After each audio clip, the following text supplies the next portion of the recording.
ప్రస్తుతము మీకు కొంతకాలము దుఃఖము కలుగుచున్నది. ఎందుకంటే నశించిపోయే సువర్ణముకే అగ్ని పరీక్షలో అది మరి పరిశోధింపబడుతుంది. అగ్నిలో శుద్ధి శుద్ధి చేయబడుతుంది.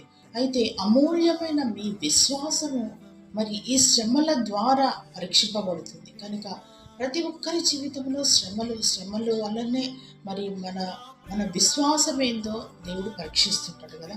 ఆ శ్రమల్లో మనం నిలబడినట్టయితే యేసుక్రీస్తు ప్రత్యక్షమైనప్పుడు మెప్పు, ఘనత, మహిమ కలుగుతుందంట. నిజంగా ఈ లోకంలో మనం ఉన్నంతకాలం ప్రస్తుతము మరి అదే సిచ్యువేషన్ ప్రతి ఒక్కరి జీవితంలో ఏవో ఒక పోరాటాలు, కష్టాలు. కానీ నిజంగా అగ్ని అగ్నికి కొలిమి అవసరము, వెండికి మూస అవసరమట.